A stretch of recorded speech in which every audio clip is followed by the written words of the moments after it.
여호와여, 주의 도를 내게 가르치소서.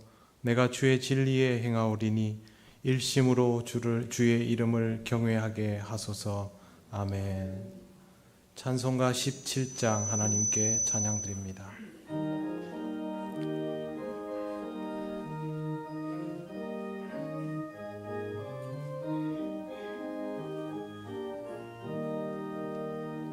사랑의 하나님 이곳에 계시니 주 영광이 성전에 가득히 넘치네. 거룩한 주님 앞에 죄인 된 우리들 경건한 마음으로 찬양합니다.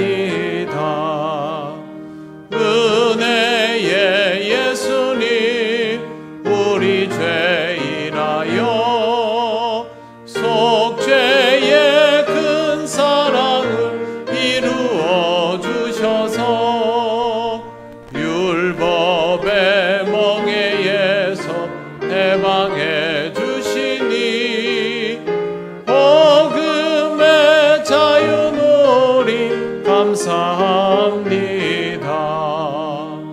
위로의 성령님 우리의 마음에 늘 함께 계시오니 큰 힘이 됩니다.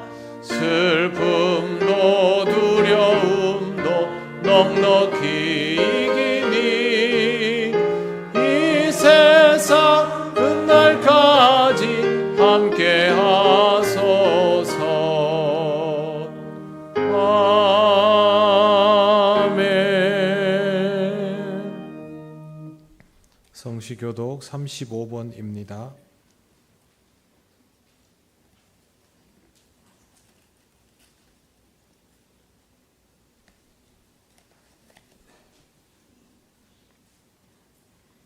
만군의 여호와여, 주의 장막이 어찌 그리 사랑스러운지요.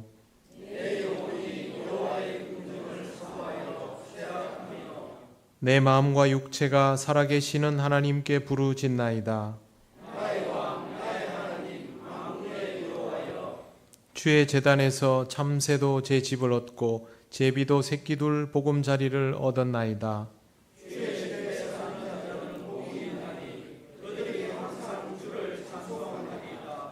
주께 힘을 얻고 그 마음에 시온의 대로가 있는 자는 복이 있나이다.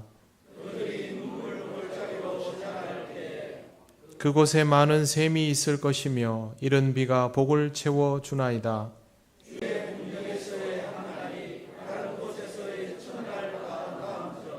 악인의 장막에 사는 것보다 내 하나님의 성전 문지기로 있는 것이 좋사오니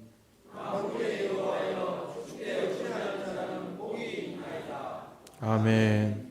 나는 전능하신 아버지 하나님 천지의 창조주를 믿습니다. 나는 그의 유일하신 아들 우리 주 예수 그리스도를 믿습니다. 그는 성령으로 잉태되어 동정녀 마리아에게서 나시고 본디오 빌라도에게 고난을 받아 십자가에 못 박혀 죽으시고 장사된 지 사흘 만에 죽은 자 가운데서 다시 살아나셨으며 하늘에 오르시어 전능하신 아버지 하나님 우편에 앉아 계시다가 거기로부터 살아있는 자와 죽은 자를 심판하러 오십니다.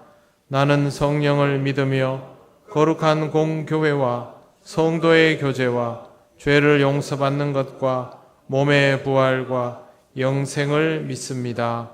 아멘. 찬송가 68장 하나님께 찬양드립니다.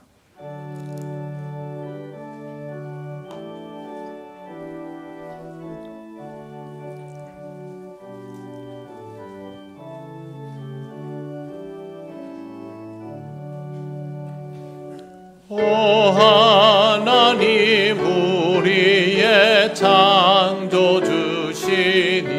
내 주님께 귀한 것 드립니다. 내 주께만 엎드려 경배드리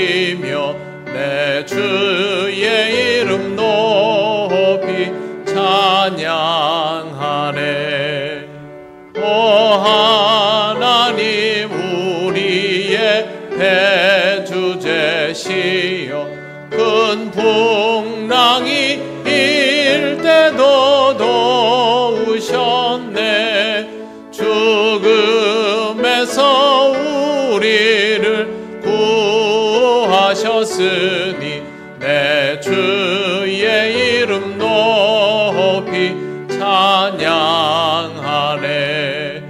주 하나님 이름을 함께 높이며 대주제께 영광을 돌리오리 그 능력이 우리를 지켜주시니 주 하나님을 높이 찬양하네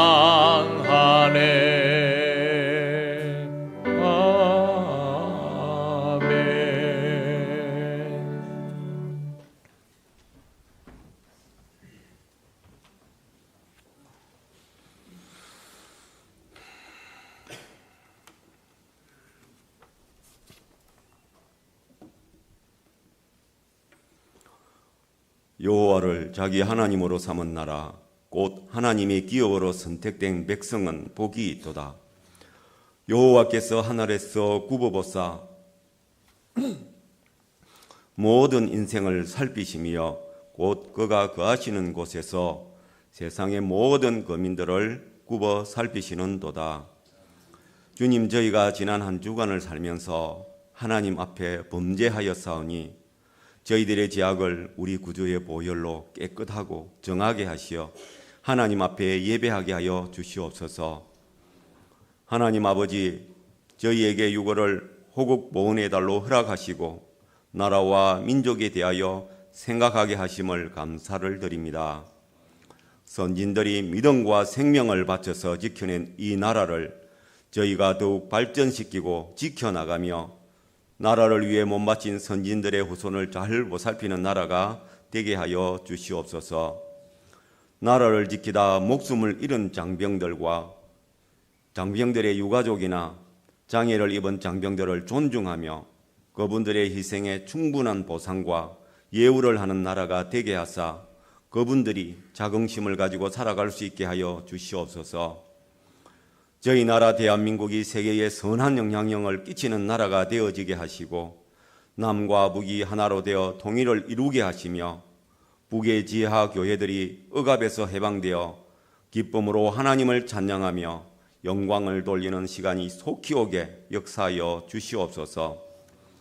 세상 여러 곳에서 생명의 위험과 어려움 가운데에 주의 나라를 위하여 주님의 소명을 온전히 감당하는 선교사님들을 지켜주시고 많은 열매를 맺을 수 있도록 하시며 날마다 주님께서 새 힘을 내려 주시옵소서.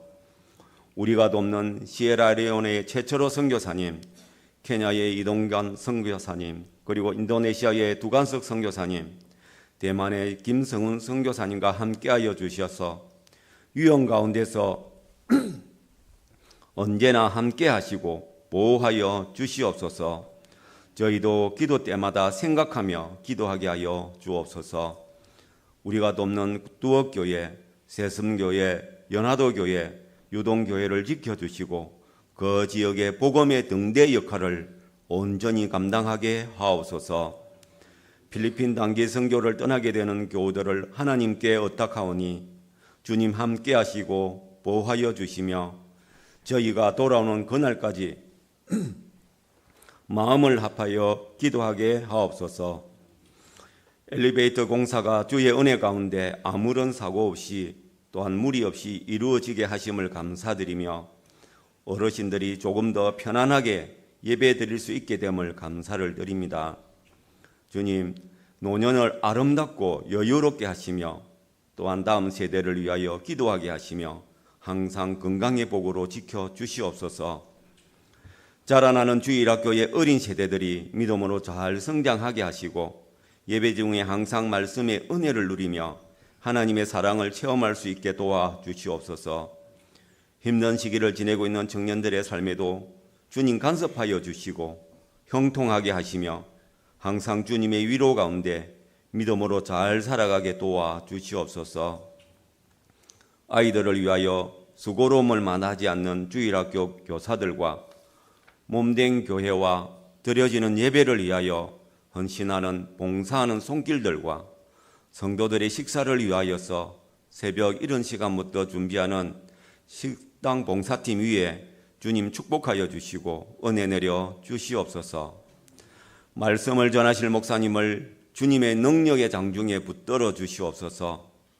성령 하나님께서 충만히 임하여 주시어 오직 주의 주시는 말씀을 전하게 하여 주옵소서. 말씀을 전하는 목사님과 듣는 저희가 말씀의 은혜 가운데 충만하게 하시며 오직 하나님 아버지께 마음을 다하고 힘을 다하여 예배하는 저희들이 되게 하여 주시옵소서. 예배의 처음부터 끝까지 주님 함께하여 주셔서 주님 홀로 영광을 받으시기를 원합니다. 우리의 생명을 구원하신 예수 그리스도의 이름으로 기도를 드립니다. 아멘.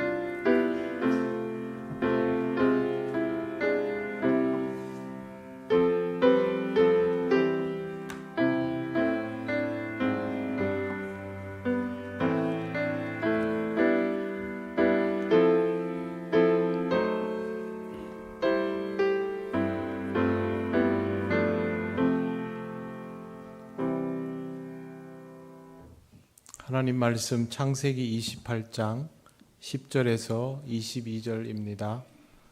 이 말씀은 구약 성경 40쪽에 있습니다.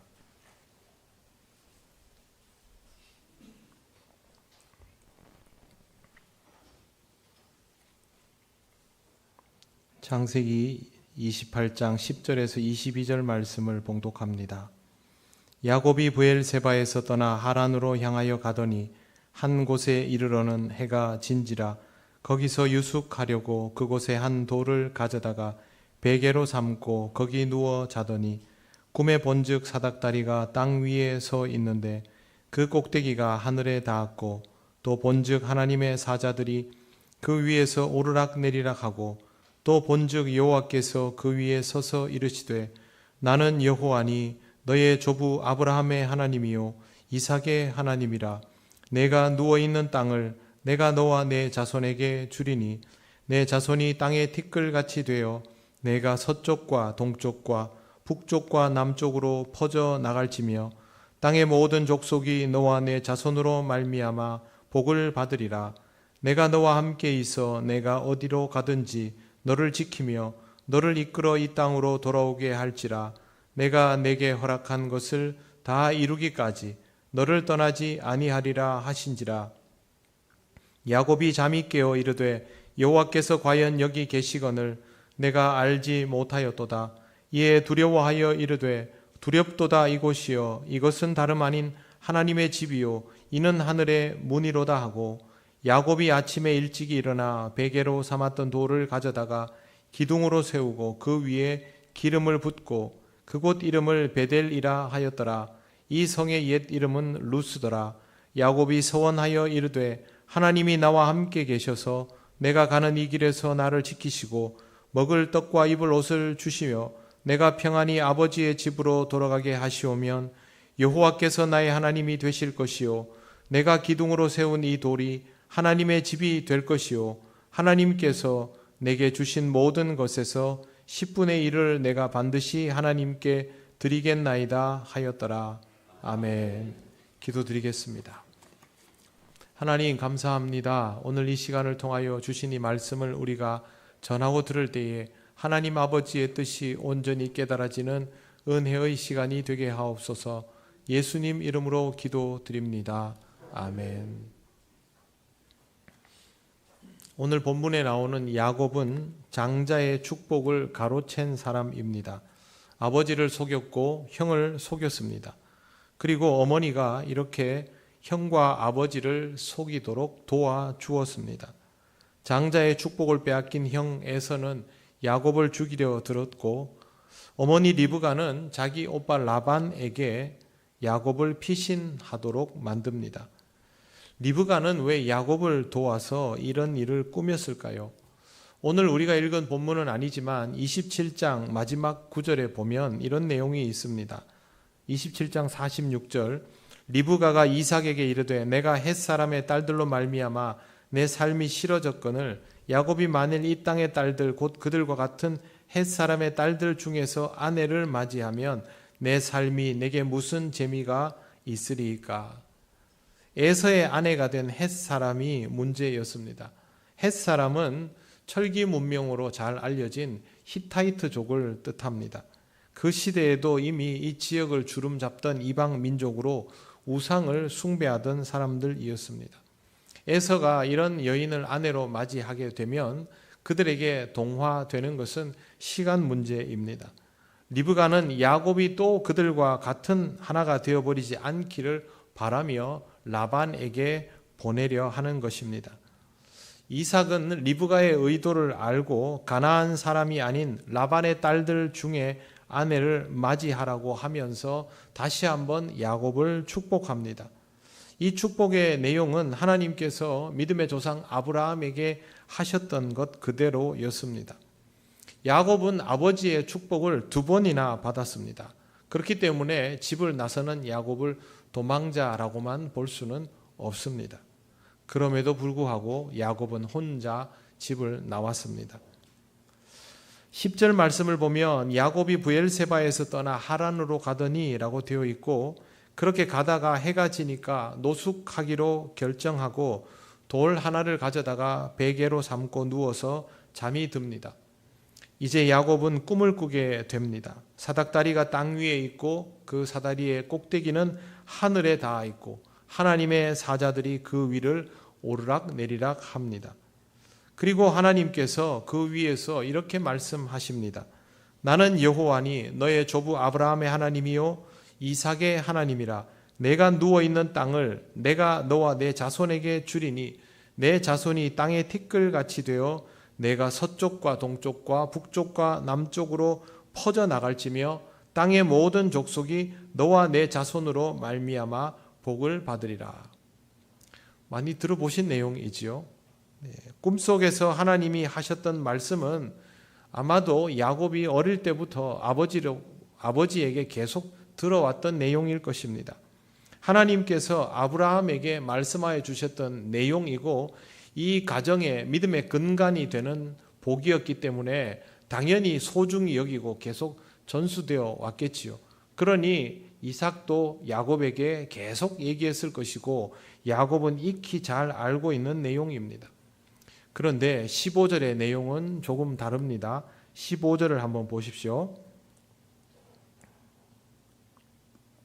내가 너와 함께 있어 내가 어디로 가든지 너를 지키며 너를 이끌어 이 땅으로 돌아오게 할지라. 내가 내게 허락한 것을 다 이루기까지 너를 떠나지 아니하리라 하신지라. 이 부분은 본토 친척 아비 집을 떠나 지시할 땅으로 가라, 이것과는 다른 형태의 말씀입니다. 하나님은 야곱이 어디를 가든지 지켜줄 것이다 라고 말씀하고 있습니다. 뿐만 아니라 다시 이 땅으로 돌아오게 할 것이다 라고 하셨고, 허락한 것을 다 이루기까지 떠나지 않을 것이다 라는 말씀까지 해 주십니다.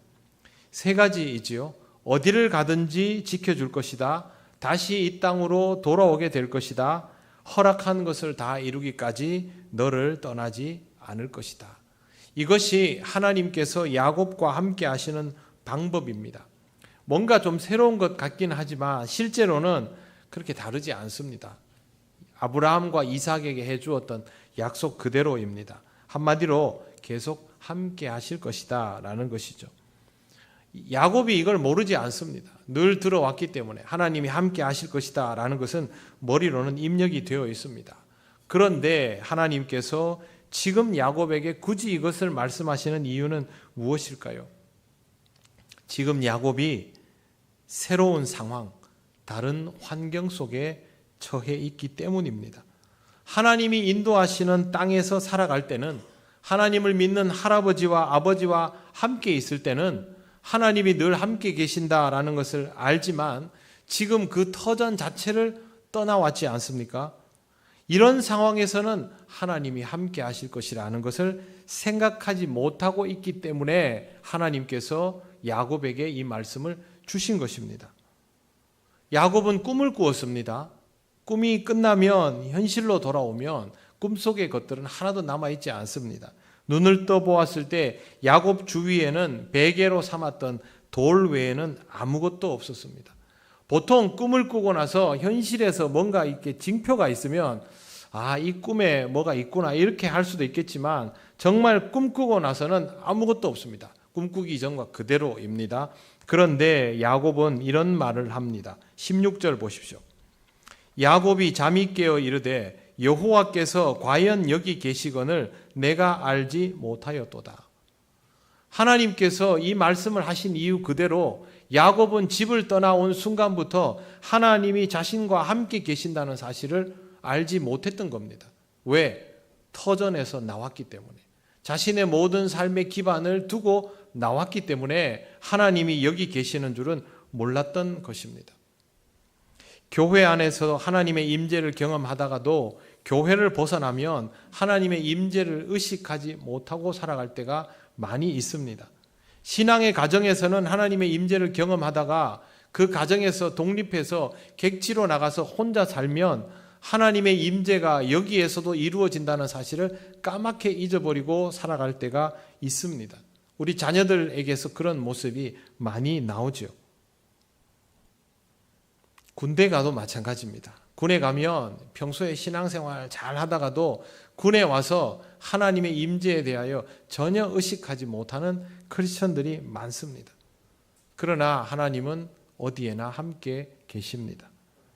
우리 아이들이 학교에서 공부를 할 때에도 또 사회 초년병으로 직장 생활을 할 때도 친구들과 어울려 놀 때에도 그들과 어울려서 PC방을 가고 노래방을 가고 거기서 노래를 부르고 할 때에도 도민체전의 저녁 공연에서 좋아하는 가수를 보고 박수를 치고 노래를 따라 부르고 하는 그 순간에도 하나님은 함께 계십니다. 시장에 아침 일찍 나가면 시장에서 생선 파는 아주머니들이 다 자기 집 생선이 제일 싱싱하다 그러죠. 생선 눈이 흐리멍텅해도 싱싱하다 합니다. 그 말을 외치는 순간에도 하나님은 거기 함께 계십니다. 우리가 의식하지 못하는 모든 순간 하나님은 우리와 함께 하십니다. 야곱이 아버지를 속이고 형을 속이고 있을 때에도 하나님은 함께 계시지 않았습니까? 그때처럼 지금 돌베개를 베고 누워 있을 때에도 하나님은 함께 계십니다. 그걸 야곱이 모르고 있으니 알려주신 것입니다. 야곱에게 있어서 이것은 놀라운 각성의 시간입니다. 16절 다시 보십시오. 야곱이 잠이 깨어 이르되 여호와께서 과연 여기 계시거늘 내가 알지 못하였도다. 잘 생각해 보면 인생이 하나님을 떠나는 것 자체가 성립이 되지를 않습니다. 교회를 떠나도 하나님을 의식하지 못한 순간에도 하나님은 언제나 거기 계십니다. 이 사실을 여러분 늘 새겨가며 살아가시기를 바랍니다. 그리고 여러분의 자녀에게 이 사실을 항상 이야기해 주시기를 바랍니다. 우리가 자식들에게 하고 싶은 말들이 있지 않습니까? 주일날 예배는 잘 드렸냐? 평소에 기도 생활은 하고 있느냐? 성경은 매일 읽고 있느냐? 그런데 그것보다 더 무겁고 중요한 말이 하나님은 언제나 너와 함께 하신다입니다. 그 말 한마디면 끝입니다. 이보다 중요한 표현은 없습니다. 그러므로 사랑하는 자녀들에게 여러분의 자녀가 지금 신앙생활을 잘하고 있건 잘하고 있지 못하건 하나님을 믿는 자이건 믿지 않는 자이건 그렇게 꼭 말씀하시기를 바랍니다. 하나님은 언제나 너와 함께 하신다. 그거보다 중요한 사실은 없으므로 그것만 전하고 여러분은 기다리시기를 바랍니다. 하나님께서 일하시는 순간이 바로 거기에서부터 비롯됩니다. 하나님의 존재는 믿음에 의한 것이 아닙니다. 우리는 믿으면 하나님이 거기 계시고 믿지 않으면 하나님이 거기 계시지 않는 것처럼 생각하지만 이것은 하나님의 존재는 믿음의 문제가 아닙니다. 존재의 문제죠. 그냥 계시는 것입니다. 내가 믿고 믿지 않고의 그런 문제가 전혀 아닌 것이죠. 야곱은 이 사실을 알고 나서 두려워졌습니다. 17절 말씀을 보십시오. 이에 두려워하여 이르되 두렵도다 이곳이요 이것은 다름 아닌 하나님의 집이요 하늘의 문이로다 하고, 하나님을 섬겨오던 터전, 아버지와 함께 살아가던 그곳이 아닌 정말 아무 의미 없는 이 장소가 하나님의 집인 것을 알아버렸습니다. 야곱은 얼른 일어나서 베개로 삼았던 돌을 가져다가 기둥을 세우고 그 위에 기름을 부었습니다. 사실상 그곳을 거룩하게 구별지었던 것입니다. 그러면 여러분, 이곳이 특별한 곳입니까? 잠시만요. 하나님의 임재를 깨달은 이 자리가 아주 특별한 유일한 장소입니까? 그렇지 않습니다. 야곱이 하나님의 임재를 깨달으면서 의미가 부여된 곳이지 이 장소는 전혀 특별하지 않습니다. 야곱이 이름을 벳엘, 하나님의 집이라고 불렀습니다. 이곳이 베델이 될 수 있는 이유는 하나님이 그 자리에 임재하셨기 때문이다라고 생각합니다. 야곱도 이곳을 하늘의 문이라고 표현했습니다. 그러면 바로 그 지점이 하늘 문이 열리는 통로일까요? 아닙니다. 하나님이 거기 계시기 때문에 그곳이 벳엘이 될 수 있는 것이고, 하나님이 거기서 역사하시기 때문에 그곳에 길이 열린 것이죠. 하나님은 거기만 계시지 않습니다. 그렇기 때문에 어디나 하나님이 계시면 하나님이 계시는 것을 발견하는 자에게 그곳은 벳엘인 것이죠. 그래서 그곳만이 아니라 그곳도 역시입니다. 그곳이 베델이 되었던 이유는 야곱이 거기에서 잠들었기 때문입니다. 아마 야곱이 다른 곳에서 잠이 들었다면 그곳이 베델이 되었을 것입니다. 만약 이 성경 구절을 보면서 나의 베델은 어디인가를 찾고 또 나에게 그런 특별한 경험이 있었던 장소와 시간을 구별지어 놓으려고 한다면 그것은 어리석은 일입니다. 하나님이 아니면 그 시간, 그 장소는 아무 의미가 없습니다. 적어도 야곱에게는 이곳이 베델이 맞습니다. 그러면 아브라함에게는 어디가 베델입니까? 아브라함이 떠났던 우르가 베델이 되겠지요. 아브라함이 도달했던 가나안이 베델이 되겠지요. 요셉에게는 어디가 베델이 되겠습니까? 요셉에게는 이집트가 베델이 됩니다. 우리에게는 이 땅 통영이 베델이 됩니다. 그러나 장소는 별로 중요하지 않습니다. 하나님은 어디에나 계시기 때문입니다. 우리가 그것을 거기에서 깨달았기에 의미를 그렇게 부여하는 것입니다. 야곱은 거기에서 신당을 짓거나 다른 어떤 행위를 하지 않습니다. 그냥 그 돌에 기름을 붓고 구별 지어 놓았다는 표시만 해본 후에 하나님과 대화하고 그곳을 떠납니다. 왜 그곳을 떠납니까? 하나님이 함께 계신다는 것을 이제 알고 있기 때문이죠. 하나님께서 장소에 구애받지 않고 존재하시는 분임을 확인한 야곱은 자신이 앞으로 머물게 될 다른 땅에서도 하나님께서 임재하여 주신다라는 것을 알았습니다. 그러니 그 땅을 기억에는 남겨두어도 머무를 필요는 없었던 것입니다. 그곳이 특별한 것이 아니라 거기에서부터 특별함이 시작되는 것입니다. 모세가 하나님을 대면한 놀라운 장면이 있던 불타는 떨기나무 숲. 모세가 그곳에서 하나님을 만나고 나서 한 일이 무엇입니까? 그곳을 떠나는 것입니다. 이 특별한 장소에서 우리가 무언가 특별한 기억을 소유하며 살아가자, 그런 거 아닙니다. 하나님은 거기에서부터 역사하심으로 그곳이 아니라 거기에서부터가 되는 것입니다. 제가 예전에 사역하던 교회가 예배당을 이전하게 되었는데요. 한 장로님, 연로하신 장로님께서 예배당 이전을 극구 반대했습니다. 하나님께서 허락하신 이 터가 특별하기 때문에 옮기면 안 된다는 겁니다. 기어이 예배당을 이전하는 교회를 두고 그 집 식구들하고 지지하는 일부 사람들이 거기에서 예배를 드리기 시작했습니다. 그래서 교회에서 신당 구당이라고 불렀습니다. 지금은 어떻게 됐는지 모르겠습니다. 제가 사역할 때가 그러고 난 지도 10수년 되었으니까요. 아무리 애원을 해도 안 됐습니다. 내 눈에 흙이 들어가기 전까지는 못 옮긴다. 여러분, 어리석은 일입니다. 하나님께서 거기에서 역사하시고 만나주시면 계속 하나님은 거기에만 계십니까? 그 예배당이 여기를 가면 어떻고 저기를 가면 어떻습니까?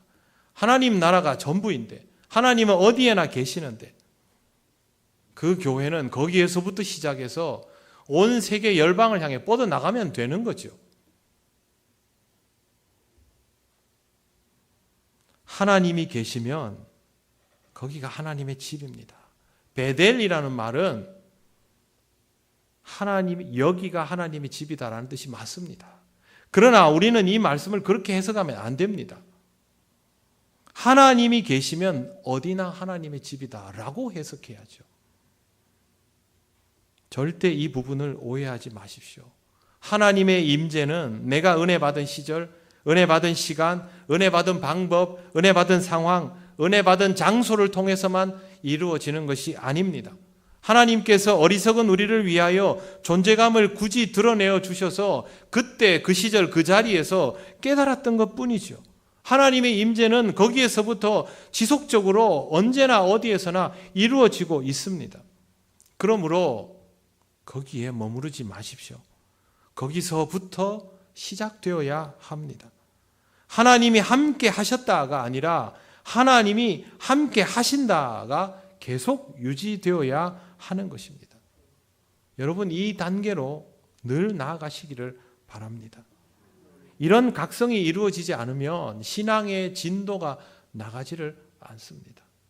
과거의 기억에, 그때의 강렬함에 거기에 붙들려서 평생을 살아가는 사람들이 많습니다.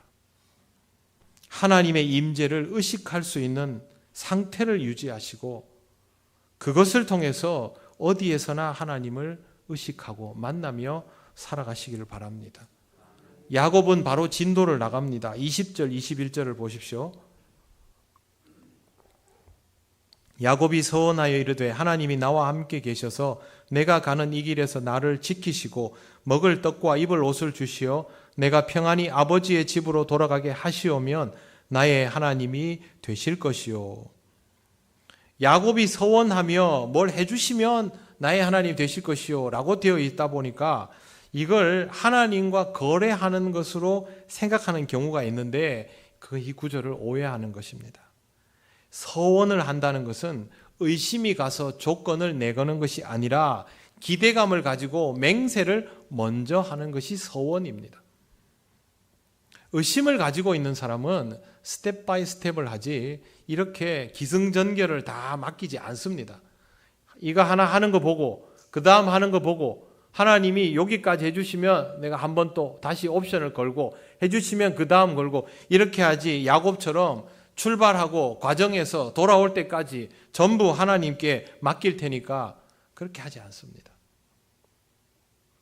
야곱의 서원은 기대감에서부터 비롯된 것임을 잘 보시기 바랍니다. 그리고 아주 구체적이죠. 먹을 것과 입을 옷, 여정을 지켜달라는 겁니다. 기대감은 구체화됩니다. 여러분, 기도할 때 처음 기도해보면 굉장히 막연하지 않습니까? 신앙생활을 이제 본격적으로 하게 되었을 때 기도를 해야 된다는 건 알았는데 막상 기도를 하려고 하면 뭘 기도해야 될지, 어떻게 기도해야 될지 모릅니다.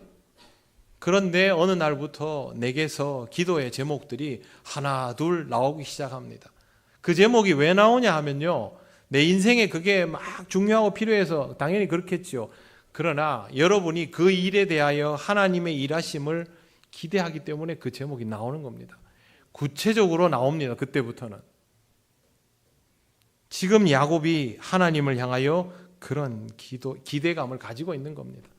야곱은 자신의 여정이 어떻게 전개될지 모릅니다. 그리고 성경 읽어보면 라반을 만나서 엄청 고생하지 않습니까? 그런 것도 하나도 지금 모릅니다. 그런데 한 가지만 확실하게 압니다. 평안히 아버지의 집으로 돌아오게 될 것이다. 그걸 기대하고 하는 겁니다. 21절 보십시오. 내가 평안히 아버지의 집으로 돌아가게 하시오면 여호와께서 나의 하나님이 되실 것이요. 나를 평안히 아버지의 집으로 돌아가게 하신다면 그것은 모든 상황에서 하나님이 나와 함께 하신다는 뜻이고, 그러면 하나님의 임재가 내게 계속 있는 것이니 여호와는 오직 나의 하나님일 수밖에 없습니다. 그렇게 하는 겁니다. 우리말 성경에 여호와는 나의 하나님이 되실 것이요 라고 하니까 뭘 하면 될 것이다로 이해하기 쉬운데요, 원문에 가까운 번역은 그거 아닙니다. 여호와는 나의 하나님이십니다 라는 고백입니다. 하나님께서 그렇게 만리타양을 다니는 나를 집으로 다시 돌아가게 해 주신다면 하나님만 나의 신일 수밖에 없습니다. 이 고백을 하는 겁니다.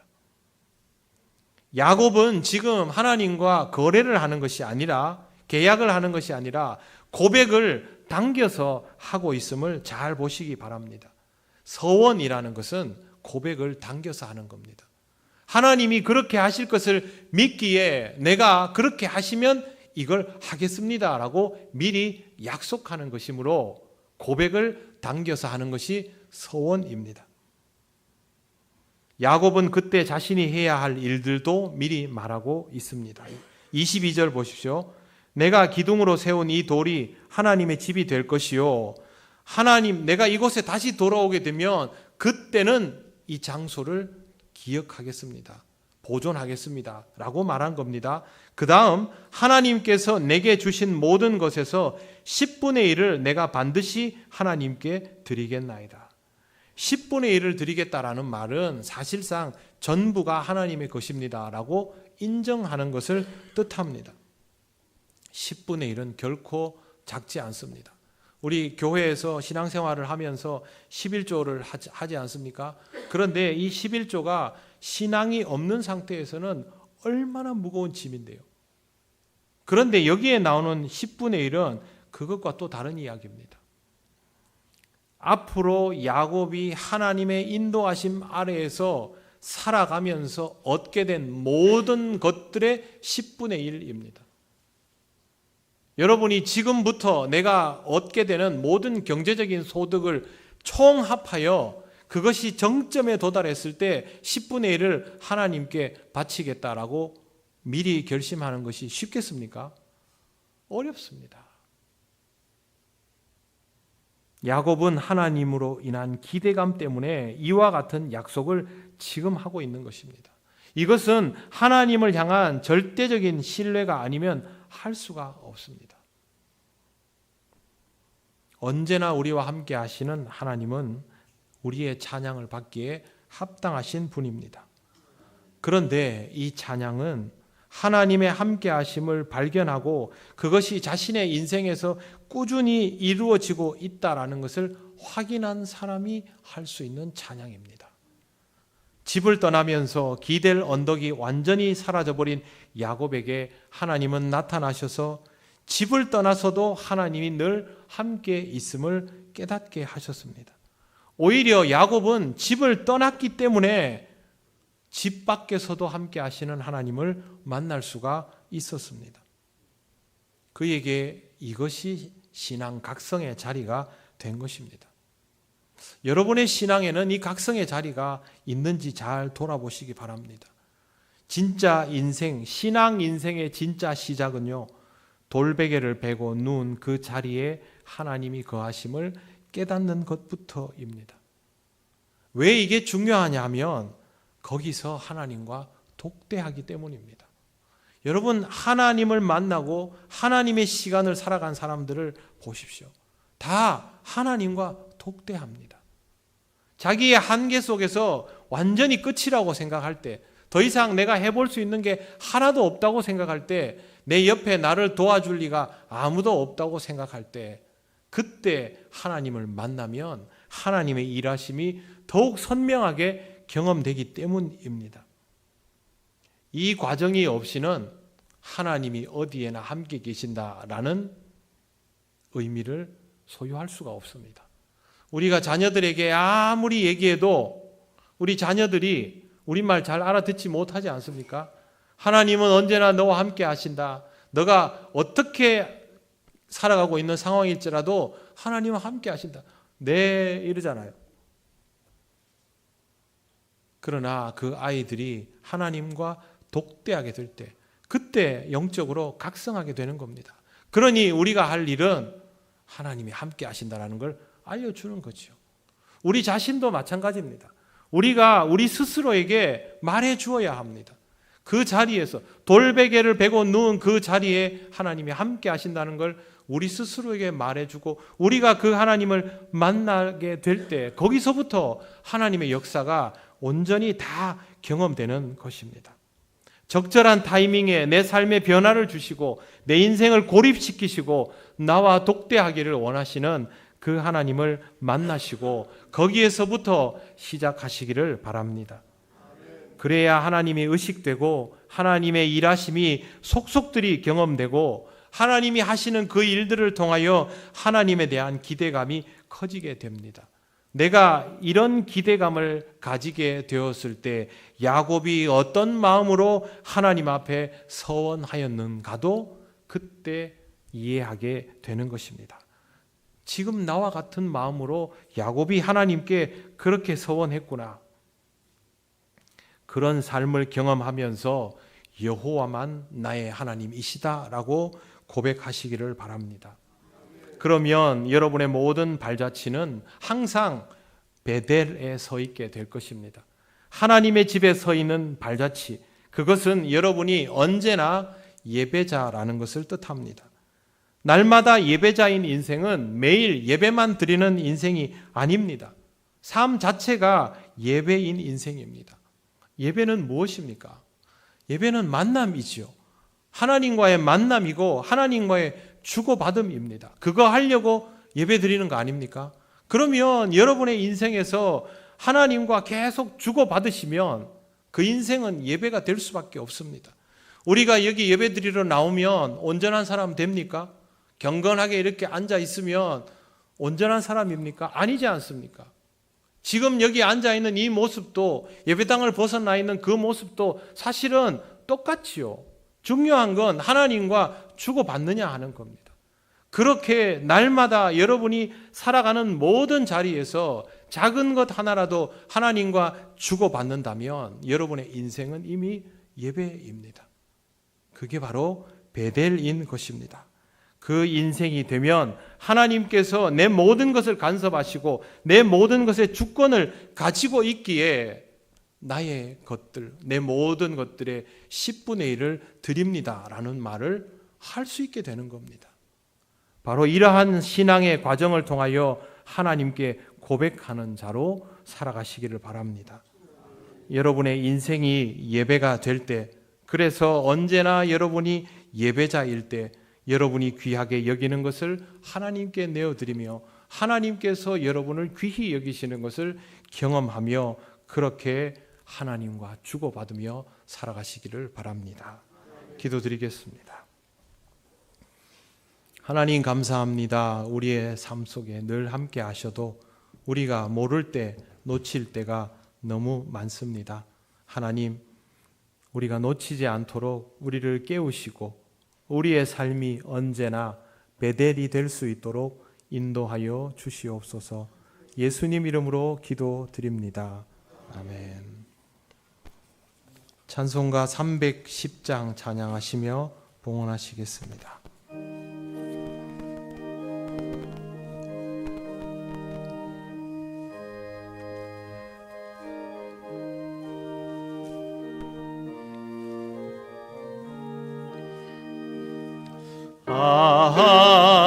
하나님의 은혜로 있을 데 없는 자 왜 구속하여 주 오는지 난 알 수 없도다. 내가 믿고 또 의지함은 내 모든 형편 아시는 주님 늘 보호해 주실 것을 나는 확실히 아네. 왜 내게 우센 믿음과 또 복음 주셔서 내 마음이 항상 편한지 난 알 수 없도다.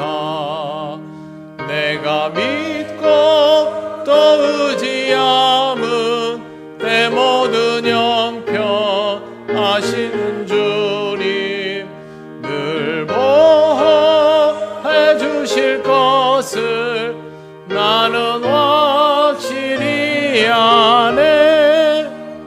왜 내게 성령 주셔서 내 마음 감동해 주 예수 믿게 하는지 난 알 수 없도다.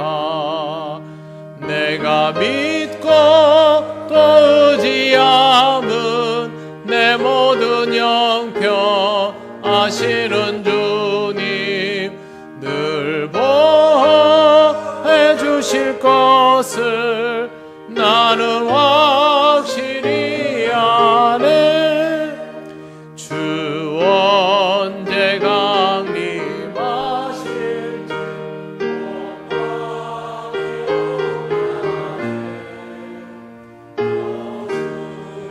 만날 그것도 난 알 수 없도다. 내가 믿고 또 의지함은 내 모든 형편 아시는 주님 늘 보호해 주실 것을 나는 확실히 아네. 하나님 감사합니다. 오늘도 하나님 은혜로 예배하며 우리의 삶이 예배인 것을 깨닫게 하시니 감사합니다. 이 시간 은혜를 기억하며 예물을 드립니다. 기쁘게 받으시고 하나님 나라를 위하여 쓰여지게 하옵소서.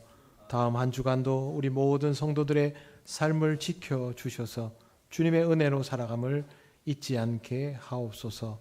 예수님 이름으로 기도드립니다. 아멘.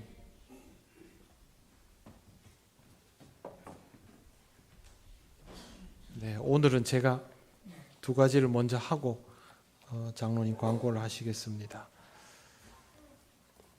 네, 먼저 우리 진주 남로의 어린이 대회에서 입상한 우리 친구들 시상식을 하겠습니다. 네, 한 명씩 나올까요? 한 명씩 나와야 되겠죠? 한꺼번에? 네, 네. 자, 우리 어린이들 앞으로 나오세요. 제가 이거 되게 하고 싶었습니다. 코로나 때문에 못 해가지고. 네. 자, 하겠습니다. 우리 어린이들이 15명이 나가서 5명은 장려상, 또 나머지는 또 금상, 은상, 동상을 했는데요. 모두들 최선을 다했고 또 즐거운 마음으로 결과물을 가지고 왔습니다. 먼저 금상 이거 할까요? 그대로? 이거대로 할까요? 네. 최하랑 앞으로 나오세요. 네. 메달 제가 걸게 해주십시오. 네. 상장 금상 글짓기 소년부 통영교회 최하랑, 위에 어린이는 본연합회가 주최하고 노예교육자원부가 주관하는 제25회 어린이 대회에서 위와 같은 성적으로 입상하였기에 상장과 부상을 수여합니다. 주후 2023년 6월 6일 대한예수교 장로회 진주남로의 교회학교 아동부 연합회 회장 백봉현 집사, 제가 대독하였습니다. 자, 받고.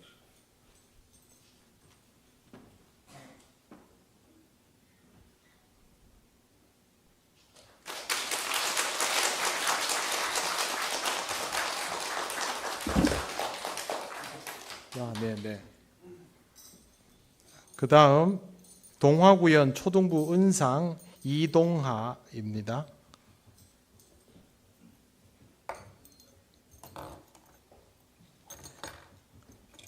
상장 내역은 똑같습니다.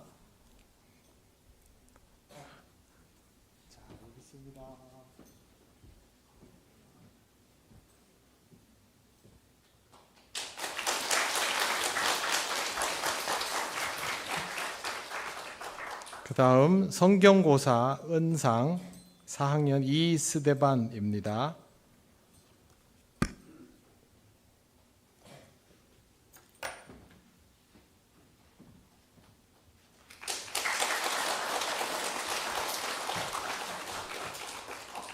그 다음 동상 독창 초등부 동상 김태별입니다.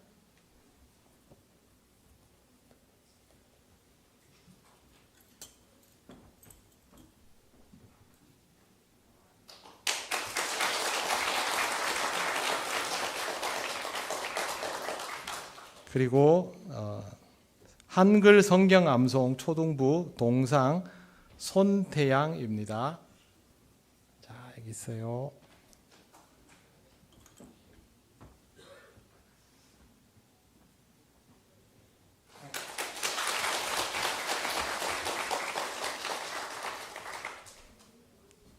글짓기 소년부 동상 이동빈, 내용은 같습니다.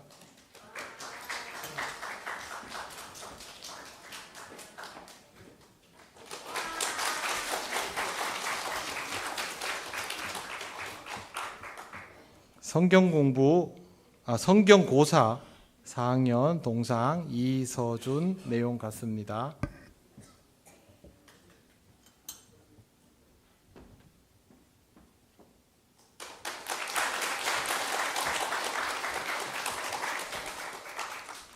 그리기 초등부 동상 김사랑, 내용 같습니다.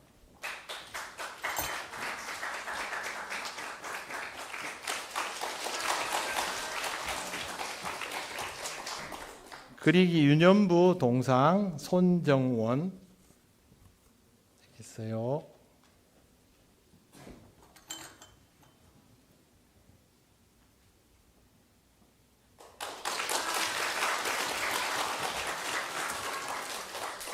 그리기 소년부 동상 허남경.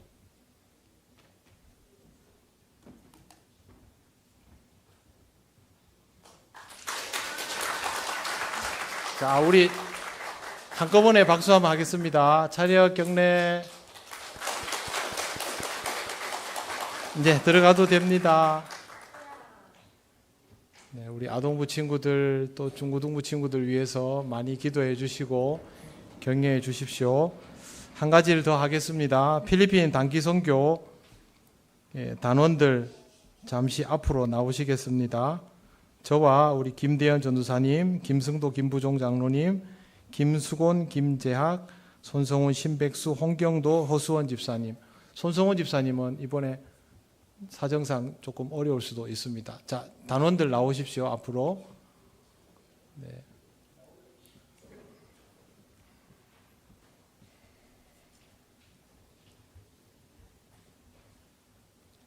예전에 우리 중고등부에서 중고등부와 성인들이 함께 단기 선교를 다녀온 적은 있지만 성인들만 단독으로 단기 선교를 가는 것은 이게 처음입니다.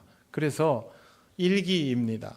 네, 필리핀 단기 선교는 우리 교회 단기 선교의 1기이고 이것을 필두로 앞으로 계속해서 우리가 선교를 배워가며 하나님 주신 은혜대로 지경을 넓혀가는 일을 하려고 합니다. 먼저 하나님께 기도 올리겠습니다. 하나님 감사합니다. 하나님의 인도하심을 따라 단기 선교를 가게 하심을 감사를 드립니다. 하나님께서 함께 하시는 모든 곳을 우리가 경험할 수 있게 하심을 감사합니다. 여기뿐만 아니라 그곳에서도 역사하시는 하나님을 발견하며 하나님의 은혜를 함께 기뻐하는 귀한 선교의 시간이 되게 하여 주옵소서. 모든 일정을 주님께 맡기오며 예수님 이름으로 기도드립니다. 아멘. 잘 다녀오도록 격려의 박수 하시겠습니다. 네, 여러분 기도 많이 해주시기 바랍니다. 장로님 가시죠.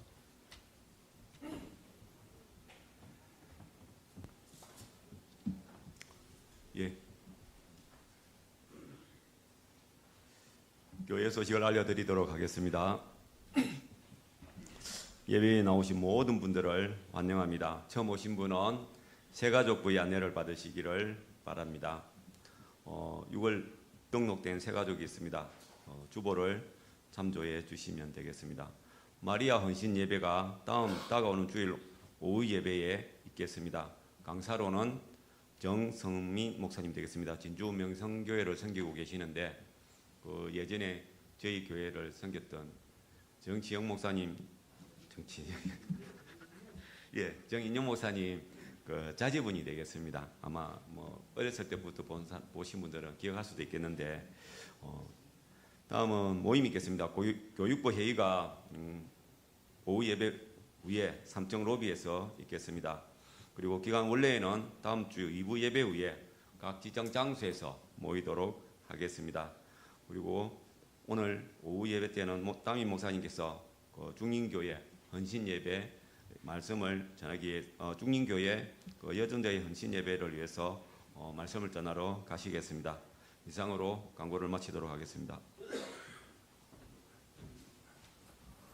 네, 오늘 주보에 보시면 이렇게 세 가족 소개가 되어 있고 지난주에 명단 주셨는데 오늘 다시 주셨습니다. 거제로 이사를 오셨고요.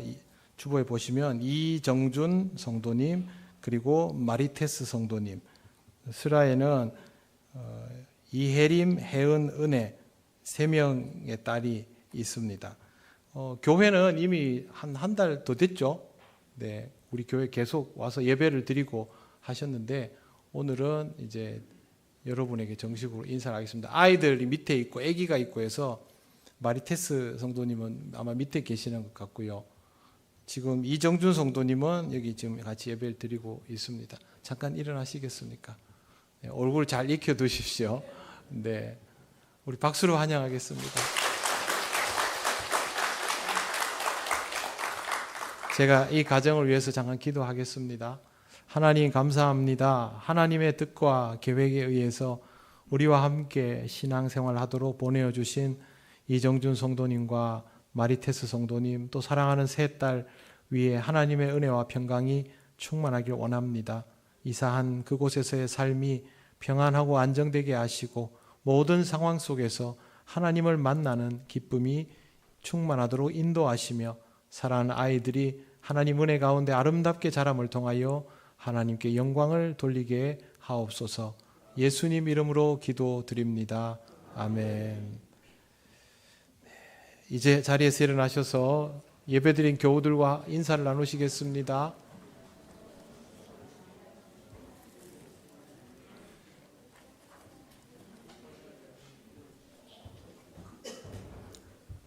찬송가 635장 주기도문 찬양 드립니다.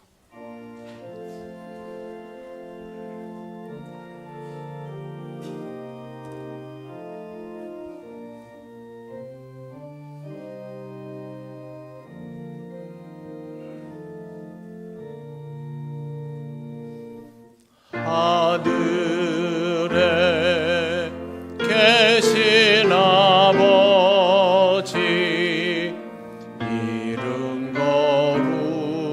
거룩하시오며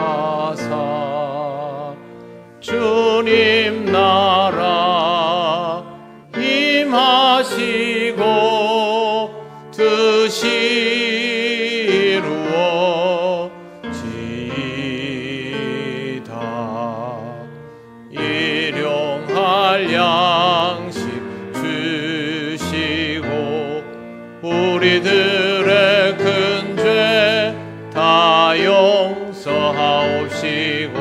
또 시험에 들게 마시고 악에서 구원하소서. 내게 주의 나라 주의 권세 주의 영광 영원히 아멘.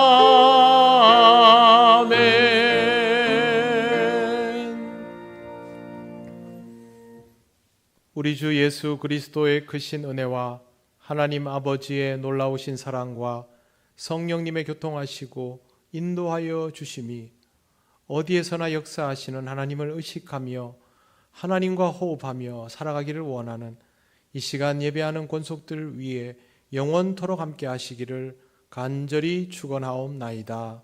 아멘.